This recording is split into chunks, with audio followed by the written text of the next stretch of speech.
जयपुर शैक्षिक सहयोग runner blood की तरह है। जैसे किसी रेस में सामान्य व्यक्ति के साथ दिव्यांग व्यक्ति की प्रतियोगिता हो तो स्वाभाविक है सामान्य व्यक्ति ही आगे रहेगा, लेकिन उसी दिव्यांग व्यक्ति के पैर में रनर ब्लड लग जाए तो वह सामान्य व्यक्ति से भी आगे जा सकता है। इसी तरह शैक्षिक सहयोग उन जरूरतमंद विद्यार्थियों में रनर ब्लड का कार्य करता है जो अभाव में है। उक्त विचार समर्पण संस्था के 11वें शिक्षा दान महोत्सव में सेवा निवृत्त पुलिस महानिदेशक डॉक्टर रवि प्रकाश मेहरडा ने व्यक्त किए। उन्होंने कहा कि हमारी शिक्षा तभी सार्थक होती है जब हम समाज के कमजोर वर्ग के प्रति संवेदनशील बनते हैं। इस धरती पर हम यात्री की तरह हैं, हमें अपनी सह यात्रियों का भी ख्याल रखना होगा। इससे पूर्व शिक्षादान महोत्सव की शुरुआत अतिथियों द्वारा दीप प्रज्वलन के साथ की गई। इसके साथ समर्पण प्रार्थना का उच्चारण कोषाध्यक्ष राम अवतार नागरवाल, अंजलि माल्या व सुविज्ञा माल्या ने करवाया और एक डॉक्यूमेंट्री फिल्म द्वारा संस्था गतिविधियों की जानकारी दी गई। लोक कलाकार समर्पण आदर्श विद्यार्थी शरीफ खान ने स्वागत गीत प्रस्तुत किया। महोत्सव में संस्था द्वारा चयनित कुल 147 जरूरतमंद निर्धन विद्यार्थियों को फीस के चेक व शिक्षण सामग्री भेंट की गई और सभी विद्यार्थियों को समर्पण आदर्श विद्यार्थी का कार्ड दिया गया। इस अवसर पर जरूरतमंद विद्यार्थियों की शिक्षा में सहयोग करने वाली संस्था द्वारा नियुक्त 73 शैक्षिक दूतों को भी सम्मान पत्र भेंट कर सम्मानित किया गया। संस्था के संस्थापक अध्यक्ष आर्किटेक्ट डॉक्टर दौलत राम माल्या ने अपने स्वागत भाषण में सभी का स्वागत अभिनंदन करते हुए संस्था गतिविधियों की विस्तृत जानकारी दी। डॉक्टर माल्या ने समर्पण आदर्श विद्यार्थियों को प्रेरणा देते हुए कहा कि 5 स्टेप्स लक्ष्य, एक्शन, डर का त्याग, दुर्व्यसनों से दूरी और स्वास्थ्य शिविर व ज्ञान से सफलता के शिखर पर पहुंचा जा सकता है। इस अवसर पर अति विशिष्ट अतिथि IAS डॉक्टर ओम प्रकाश बैरवा ने कहा कि शिक्षा से ही इंसान का संपूर्ण विकास होता है। विशेष आमंत्रित अतिथि व संस्था के प्रदर्शक डॉक्टर BL जाटावत ने कहा कि दुनिया में कुछ भी असंभव नहीं है। व्यक्ति यदि पूरा मनोयोग लगा दे तो कुछ भी हासिल कर सकता है। महोत्सव में आरती कुमावत व टीम ने लोक नृत्य प्रस्तुत किया। गीतकार रमेश कुमार बैरवा ने शिक्षा के लिए प्रेरक गीत प्रस्तुत किए। गायक रोहित बैरवा ने भी प्रेरक गीत प्रस्तुत किए। महोत्सव में अतिथि विशिष्ट अतिथि IAS डॉक्टर नीरज के पवन, शासन सचिव युवा मामले और खेल विभाग राजस्व सरकार व अध्यक्ष राजस्थान राज्य खेल परिषद भी उपस्थित रहे। विशिष्ट अतिथि BS Rawat, chairman Rawat educational group, Gangaram Chaudhary, managing director GD developers and hotel signet style Ganga, architect SK Beri and associate Bikaner भी उपस्थित रहे। एजुकेशनल ब्रांड एम्बेसडर विशिष्ट अतिथि वेद प्रकाश शर्मा, सेवानिवृत्त अतिरिक्त मुख्य अभियंता जयपुर विकास प्राधिकरण नरेंद्र सिंह रावत, निर्देशक रावत एजुकेशनल ग्रुप पूर्णिमा पाठक शर्मा, लेखिका कवयित्री व समाज सेविका architect Ankit Sharma associate, Madan Lal Varma civil contractor, Krishna construction company, Yuvraj Sharma fire safety consultant, vision engineering services, समाज सेवी जयंत कुमार शर्मा उपस्थित रहे। महोत्सव में संस्था सदस्यों के अलावा अनेक गणमान्य नागरिकों ने भाग लिया। मंच संचालन Shivali Gupta, all India radio anchor ने किया। जयपुर से सचिन शेडवाल की खास रिपोर्ट। और आप देख रहे हैं SR न्यूज़ 11। हमारे साथ मौजूद है इस समय समर्पण समिति अध्यक्ष दौलत राम माल्या। इनसे हम बात करेंगे कि किस तरह से यहाँ सुचारू रूप पर ये कार्यक्रम आयोजित किया गया और इस कार्यक्रम की क्या गतिविधियाँ रही, इसका भी क्या कारण है। नमस्कार, मैं दौलत राम माल्या। आज समर्पण संस्था की तरफ से 11वां शिक्षा दान महोत्सव का आयोजन किया गया है।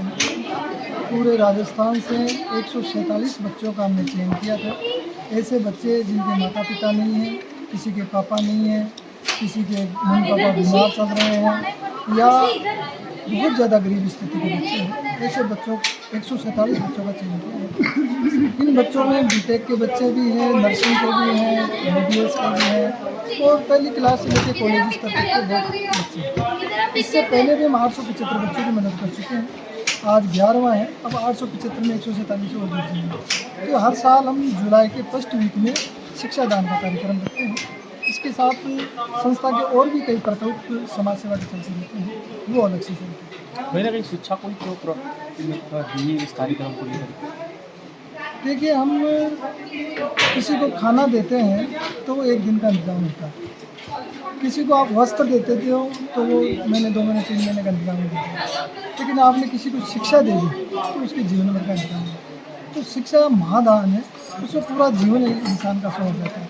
तो शिक्षा जिसको मिल गई उसका जीवन पूरी तरीके से सही मायने में सही जीवन हो गया। तो इसलिए शिक्षा को लेना है। वह शिक्षा सब बच्चों को मिले और सही तरीके से मिले, अच्छी शिक्षा मिले। तो ये थे हमारे साथ दौलतराम माल्या। इस तरह से इनका कारवां चल रहा है। सहयोगी कैमरामैन के साथ मैं सचिन सेठवाल, SR News 7 जयपुर। नमस्कार, मैं हूँ सचिन सेठवाल और आप देख रहे हैं SR News 7। हमारे साथ मौजूद हैं इस समय समर्पण संस्था कार्यक्रम में डॉक्टर नीरज के पवन जी IAS कार्यक्रम में बतौर विशिष्ट अतिथि पधारे। उनसे बात करेंगे। सर, कार्यक्रम की क्या रूपरेखा रही, कैसा कार्यक्रम था? बहुत अच्छा कार्यक्रम लगा। जो शिक्षा दान का कार्यक्रम था मुझे काफ़ी अच्छा लगा। समर्पण सेवा संस्थान जो ज़रूरतमंद गरीब बच्चे हैं उनको न केवल पुस्तकों बल्कि उनको आर्थिक मदद भी दे रही है। इस प्रकार के कार्यक्रम और होते रहने चाहिए। ये 11वां संस्करण है। हमें पूरा विश्वास है कि सभी समाज सेवी इसमें आगे होकर के आएंगे और ये संस्था है ये बहुत अच्छा काम करेगी समाज सेवा के क्षेत्र में। सर, प्राइवेट स्कूलों में कई जो लोग हैं वो फीस से वंचित रह जाते हैं और भी बहुत सारी प्रॉब्लम आती है, तो ऐसी संस्थाएं जब आगे आ रही हैं तो क्या सर एक मैसेज देना चाहेंगे? बिल्कुल, समाज का वो हिस्सा जिसमें जो कहीं पीछे छूट गया है विकास की दौड़ में, उनको भी हम सबकी जिम्मेदारी कि हम उनको साथ लेकर के चलें और ख़ास तौर पर प्रतिभा तो कहीं पर भी हो सकती है, अतः उस क्षेत्र को भी अगर हम सहयोग देंगे तो मुझे विश्वास है कि वहाँ से भी बहुत सारे बच्चे प्रतिभाशाली निकल के आएंगे। हाल ही में सर अभी जुलाई है, जुलाई में 1 तारीख से स्कूल खुले हुए हैं। कई प्राइवेट स्कूलों में फीस को लेकर के कई तरह की प्रॉब्लम आती हैं जी। सर, उन एक प्राइवेट स्कूल के संचालकों को क्या एक संदेश देना चाहोगे? देखिए, हमारा सबसे आग्रह है कि अगर कोई बच्चा प्रतिभाशाली है और वो साधन विपन्न है, उसके पास साधन नहीं है, तो उसको स्कूल की जिम्मेदारी भी बनती है कि उसका सहयोग करें, जो भी डिस्काउंट कर सकें वो करें। अगर कहीं पर समाज सेवी का सहयोग लेकर के बच्चे को अगर आगे बढ़ाने की आवश्यकता हो तो उसमें भी उनका सहयोग कर सकते हैं। सक्षम नहीं है शिक्षा लेने में, इनको ये संस्था लगातार मदद कर रही है और अभी एक भवन भी बना रहे हैं जिसमें वृद्धजन और अनाथ जो बच्चे हैं जिनके माँ बाप नहीं हैं वो एक साथ रहेंगे ताकि दोनों को एक दूसरे का जो स्नेह और प्यार है और जो साथ है वो मिल सके। तो ये बहुत अच्छा एक यूनिक आइडिया है और इसके लिए भवन इनका निर्माणाधीन है जो बन के तैयार होगा तो और अच्छा एक समर्पण संस्था का एक और अच्छी एक इनिशिएटिव इनोवेशन सामने आएगा। समर्पण संस्था के जो संस्थापक हैं डॉक्टर दौलतराम माल्या जी, जो पेशे से आर्किटेक्ट हैं लेकिन उनका समाज सेवा से बहुत ज़्यादा जुड़ाव है और उन्होंने इस संस्था के माध्यम से बहुत लोगों को जोड़ा है और बहुत लोगों को एक संतुष्टि मिली है कि हम कोई परोपकारी कार्य इनके संस्था के माध्यम से कर रहे हैं। तो उस जुड़ाव कई तरह से है इनका। बच्चों के एम्बेसडर, शिक्षा एम्बेसडर बनने के रूप में अपना योगदान रहता है ताकि किसी एक बच्चे की शिक्षा का वो पूरा खर्चा उठाते हैं। और ये जो लोगों को जोड़ने का जो ये तरीका माल्या साहब ने और संस्था ने किया, ये बहुत अच्छा आइडिया है क्योंकि समाज में प्रत्येक व्यक्ति को ये होना चाहिए कि हम जो भी आज हैं, जिस भी स्थिति में वो समाज ने कुछ ना कुछ हमें दिया है तभी हम इस स्तर पे आए। तो समाज को वापस देने की जो प्रवृत्ति है वो प्रवृत्ति सब में होनी चाहिए अपने सामर्थ्य के अनुसार, जितना सामर्थ्य। और आज मैं समझता हूँ कि जिस तरह की आज हम सब जिस युग में हैं, सब कुछ ना कुछ किसी ना किसी रूप में कुछ ना कुछ किसी की मदद कर सकते हैं और वापस हम पे बैक टू सोसाइटी हम दे सकते हैं।